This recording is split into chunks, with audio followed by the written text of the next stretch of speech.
So I think we are live. Let me check the YouTube to see if we are live or not. Yep, we are live on YouTube. Let me check Okay. All right, cool. Hey, Dustin. Hi, Chris. Hi. Thanks for coming online and spending time with me on your Sunday. How you doing? Good, man. Why did you choose to become a DevSecOps guy? Like, what happened? What went wrong? I was originally electronic and computer engineering guy, and I started out as a hardware engineer. Played about integrated circuits, building circuit boards, testing. But in between the testing phases, I started writing programs and scripts to test the automation. So that's where I started falling in love with scripting and automation. So I then graduated with the engineering degree in electronic computer engineering, and I thought, okay, kind of prefer the automation side of software. Yeah, hardware has its own place, but software is where I'm more suited and more feel like a home for me. So I went on and did master in software engineering, and that's where I actually find my home for coding, scripting, play around with automation and everything else. So that's where I started my career. Started out as a data center, working in a data center, building everything from network, building server, administering server, physical hosting, virtual hosting, cloud hosting. That's where I've learned my trade. So started out as a all-to-go guy in the data center, networking, hardware, software, building tools, building policy processes for the teams. And then I moved on to working for cloud hosting, and then working for the government UK, working for a game company. So that's where the real life of Devsecop came into play for me. Automation, because I'm a lazy guy as an engineer. I don't want to do the same task daily, every day, right? So as soon as I have a chance to do anything more than once, I will find a way to automate it. So that's where I've naturally fallen into the DevSecOps ways of working. And then when I discovered cloud kind of like opened a whole new gateway for me. You know, I can actually build infrastructure at scale. I can automate it. I can schedule the workload depends on the demands, high availability. That's just when like, wow, this is awesome. So that's where I fall into the whole DevSecOps and public and hybrid cloud world. No, that's amazing. So let's say if you have a engineering department, right, that does not adopt DevSecOps practices, how does it different with the engineering department that adopts DevSecOps practices?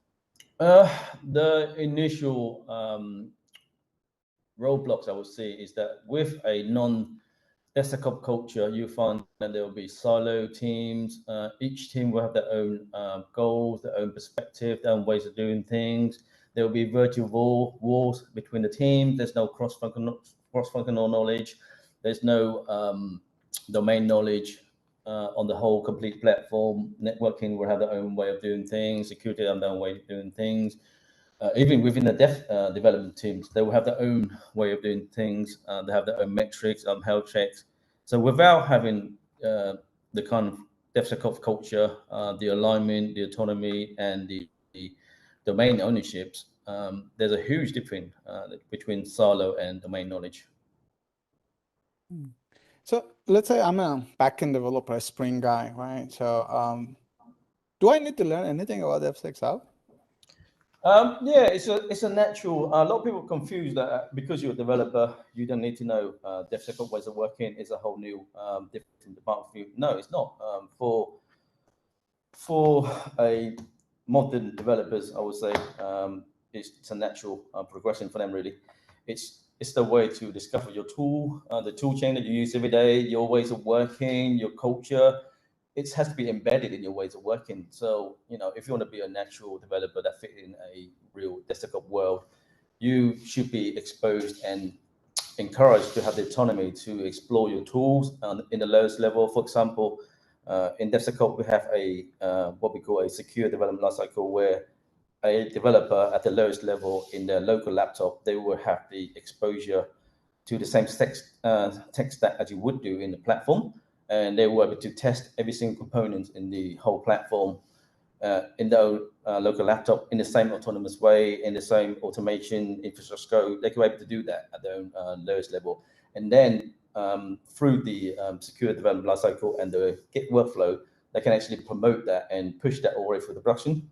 So that's kind of developers, I would imagine, a real DevSecOps culture. Yeah, understood. So there's a question on the YouTube is asking, do we really need to automate everything?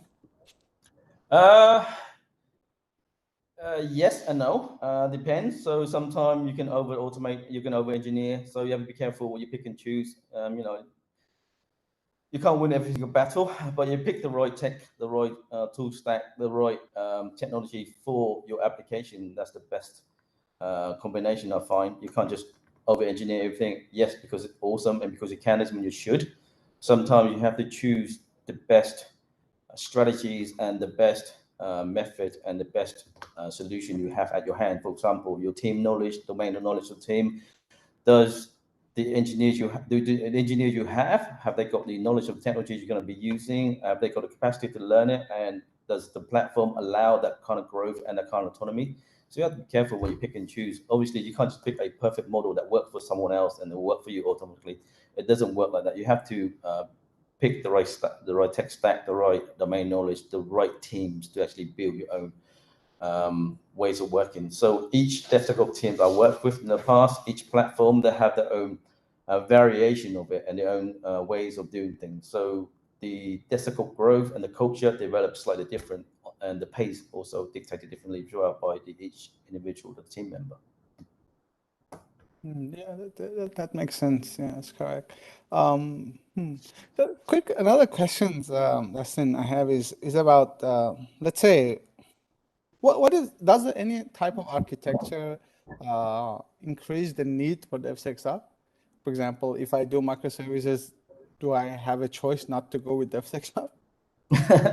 Well, DevSecOps is not a single practice or technology. It's just the whole combination of everything, right? So it's organizational, it's culture, mindset, technologies, all that combined. So, like I said again, it depends on the platform and the organizational need. Depends where you can apply DevSecOps. So you can't just throw the term DevSecOps around and hope it works. You have to pick and choose where you can tackle this, and you can't just expect the whole legacy ways of working to actually catch up with modern DevSecOps ways of working, the kind of platform, the kind of technology you'll be using. So there's a whole lot of learning, a whole lot of shifting to do, right? You can't just move the whole ship in one phase. You have to gradually change in certain departments, certain technologies, certain mindsets, certain culture. So yeah, you can't just apply blank DevSecOps to everything. Cool. So when we say DevSecOps, what are the typical tools that we are talking about? So the core of DevSecOps is usually the tool chains, right? It depends on the platform, what you have at hand and what you can adopt and domain knowledge. But in that core platform, there is essential ways of working, like like I was mentioned earlier, the secure development lifecycle. So even from the lowest level, the developers have to build and write a code with the security in mind. And everything security focused at first. It's had to be as the very beginning part of the development cycle. You can't just throw it in the middle somewhere or at the end. It will break the flow and it will become a blocker, then it is an enabler. So security mind has to be focused and prioritized at first, very beginning. At the planning phase, you have to plan for security process. You have to plan for governance, what you want to protect, how you want to protect it, and how will it enable your application to be production ready, how will it enable your product to be at a certain standard, certain governance of the company. So yeah. Oh, cool. So when you're applying the DevSecOps in an organization that they have never practiced it before, right? how do you start getting more and more change agents in the organization? What are the techniques do you use to have more basically change agents that can help you? Well, that's a tricky one. It all depends. So the first thing I'm going to do is see what the mindset and the skill set you have at hand, right? What capability you have in the current team, current tools that you have, and then slowly introduce processes, ways of working, technology, tool chain, tech stack. So it depends on the pace and the growth of the team and the knowledge of the team as well, and the resource availability as well. So with all that combined, you have to pick and choose when or where you can change. For example, the baby step where it will be the lowest level where developers work with the tool every day. For example, the RDE, their code scanning, their process, how they manage the code, how they commit the code, how they review the code, how they deploy the code. So it's the baby step in every single phase. Yeah. Cool. So let's say in a typical DevSecOps process, right? What are because nowadays there's a lot of things we call it like whatever as a code, like infra as a code, compliance as a code. And nowadays I even hear things like FinOps, finance ops, and all those things, right? Actually, what is this trend about? What are these things about? This is the growth from what I would like to call is pretty much a standard sysadmin anyway. If you practice your system engineering and sysadmin in a correct way, it is DevSecOps naturally anyway. So fin of, tech of, data SecOps, all the same thing. It's all about the mindset and the process and the tool chain, right? So it's all about building a product to be secure and high available and enterprise service level as possible, as soon as possible, right? So first to market, secure, available, efficiency. So all that in mind, you utilize all these ways of working, your mindset, technologies, all that combined to build that product you want. So all these terms pretty much lead to the exact same thing. You still have a subset of teams, subset of cross-functional teams that have their own domain knowledge, their own level of autonomy to enable them to build their own level of services to combine a pretty much enterprise platform, right? And then you take that platform level, you move to the infrastructure, data center, enterprise data center level. It's all start from the small units. For example, typical DevSecOps development team, you will see you have a team of front end, back end tester, a guy that more specialized in platform security focused. It's all combined in a little small squad, and then you grow that squad to be multiple squad, and they will all work together as cross-functional teams, and that build a subset of platform, and then that platform, I say, of a stack of service combined with another stack of service downstream, all that put together, you put together a nice infrastructure which serve the whole purpose for whatever the company's developing at that point, right? So, in my career, whenever I have to deal with network guys, I'm always the most confused and frustrated person, right? Because it seems to me is everything is manual or is in the hell load of spreadsheets and the ports and the IPs and all those drama, right? Is there a hope DevSecOps to help those dramas to go away? Exactly, man. There is always hope for us. Depends on the team you have and the person or the drive of the team as well, right? So networking, security, even the hardware team, the service team can be automated as well. So this is back to my experience with data center work back in the days. Pretty much the utility man for everything. So I find that I do not have time to do things manually more than once. So I pretty much automate everything. I write script for generating IP table, customizing the Cisco switches, building template for customer to self-service their own firewall generation. It's possible. It's with the right domain knowledge, the right training, the right guidance, the right team, the right mindset. You get there. I mean, I've built this pretty much about 2006, 2007 for a data center engineer team. Like you say, they used to go on the switch manually, configure the switch at the port level and the lowest level, and then each got their own ways of doing things. You find that the configuration are all over the place, right? You find that one server, one switch never configured the same, and that really frustrate someone like myself.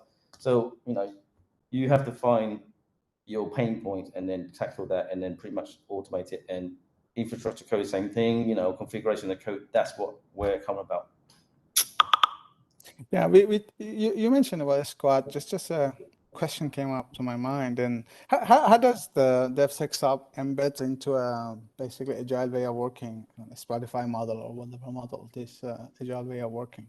Yeah, we a front end, a back end, platform engineer, Devsecop guy, all the same, right? We all played a function in the whole functionality of that squad. And when we build these kind of squads, in my ways of working, we prefer that each one of the guys, including the back end and front end guy, eventually there should be a T-shaped person where they should know everything in the platform that they're working on. Maybe they're not specialized in certain things. Obviously, the front end guy will be specialized in his own kind of level of service, the front end, JavaScript, AngularJS, whatever. But he still have some knowledge where give him a certain level of autonomy to able to do things without needing the help of the rest of the team. So the key is to build cross-functional teams as well, cross-functional developers and engineers. So we're talking about the domain knowledge. So, it doesn't mean a networking guy should own all the network. A developer should not own all the code.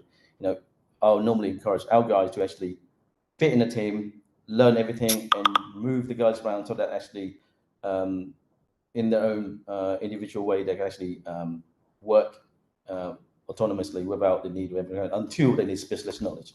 So that's how Devsecop front end, back end guy will fit in a cross-functional team for me. Understood. So what so many questions come to mind, right? Back to this conversation that we are saying, like the DevSecOps embedding to the agile and be as a cross-functional, right? I know that at least for many years there is this trend of database as a code as well, right? That, for example, liquid-based tool chains like that. What's your opinion on that area? Do you think is that really a necessary thing?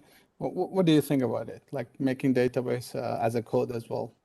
I think that's the requirement, to be honest. It's not a necessity. That's the, it's core of any microservice or any service nowadays, really. You automate everything you could as possible, and it's in code. Git is your source of truth. So, everything has versions, everything has its releases version. You can roll back or forward, but in my opinion, you always roll forward. In a case where database change, schema migration, you can actually go back a previous version, but release the next version with that kind of fix. So the hotfix, everything else, the Git flow, all that is combined, right? So that works. Same thing for data management, as well as application level. It's the same thing. It's still code, right? Schema is code. So if you manage and version it, that's what Liquidbase is built for. Those kind of things, those kind of tools come about for that exact reason, right? It's in code, managed, and it's versioned. Do you think is that a step towards becoming more and more building resilient apps? Yeah, there is. For example, you got to make sure you're consistent from your development from the lowest level to the production level. It has to be repeatable. For example, in a typical platform, you have development, you have CI environment, you have integration environment, you have UAT, staging, whatever you want to call it. Those are the lowest environment. And then you've got the production environment. It has to be consistent from that lowest level to the production level. It has to be parameterized, it has to be in code, it has to be versioned, controlled. So, for example, you release a version in your lowest environment, say in development A or development B, it has to be consistent from that level to another level. That will reduce any human errors, it reduces confusion, it reduces, unknown uncertainties. So it has to be managed in that way. Otherwise, you have a whole mess where you get to production, you don't know what you're releasing. Service A, work stream one will be confusing. What the other squad doing? What service are they supposed to deploy? What version working? What version? What kind of contract are they deploying for each services? The health checks, for example. It has to be consistent from the lowest to highest level. And the low environment is where you actually test and try and test it all your versions, so you catch all the errors and all the mishap before it goes to the production, right? So it has to be consistency levels from Git managed all the way to production to go live, right? So that's why the Git workflow is one of the key, and your configuration, your infrastructure code, your code is your truth source, right? Cool. So yeah, you mentioned a little bit about the basically a SDLC, the development life cycle, right? Keeping everything basically consistent in different environments from basically from development all the way to production, right?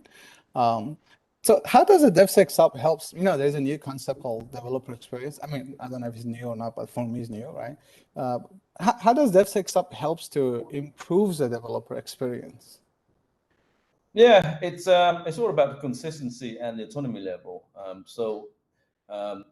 In a right DevSecOps culture, you encourage each engineers to have their own autonomy level to actually help to grow the tech stack, the platform they're working on, the application they're working on, the team culture, and even at the organizational level as well. So you start at the lowest level, you enable the developers with the right tool, the right process, the right platform for them to work on.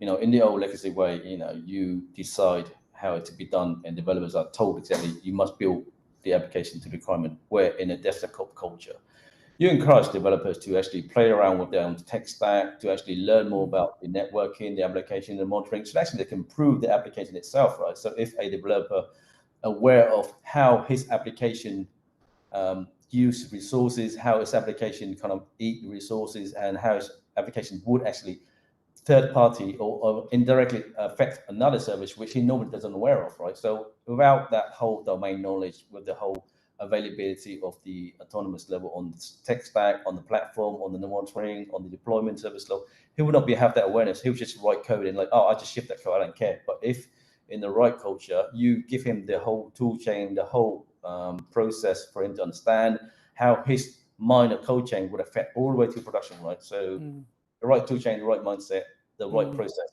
he would understand all that, and it will improve his ways of working. Also, he'd be more aware that when he built his development project or whatever application he's working on, the minor chain he could affect all the way to production without him realizing it. So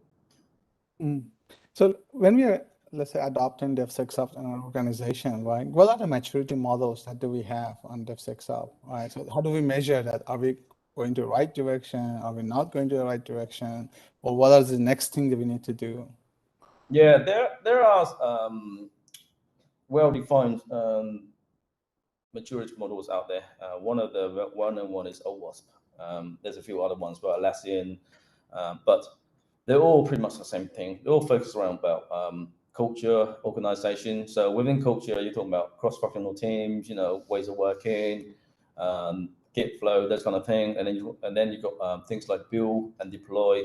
So that's where your CI/CD pipeline comes into, your release, data management, like you mentioned earlier, how you manage your data store migration, how you manage the versioning of it. It's still the same thing. So, the end goal is to actually have automatic data store changes, roll back, roll forward, as you would do as typical code, tested in every deployment. So tested in every environment. So it's all consistent all the way to production. And then you've got next pillar is test and verification. So that is where you have your verified expected business values. So, you have business metrics, how this application is supposed to perform and how you're supposed to measure customer journeys. That should be all verified and tested in your platform. And then you've got the typical bugs, defect, and how it's be easily spotted, identified, and fixed quickly. So that is part of your test and verification. And then you've got information reporting. It's one of your main end product measurement. So this is where you have the dynamic self-service of information. So you want your developers, your business user, your PO, non-technical people have the access to the self-service level in terms of dashboard, the kind of information they need without the technical knowledge that a DevOps engineer or developer or front-end need, right? And then you got the customizable dashboard, where as a self-service level, each one of these non-technical people would have the gain or the access to the tool chain to actually customize their own view of things, make it simpler for them to understand in their own kind of ways of thinking, right?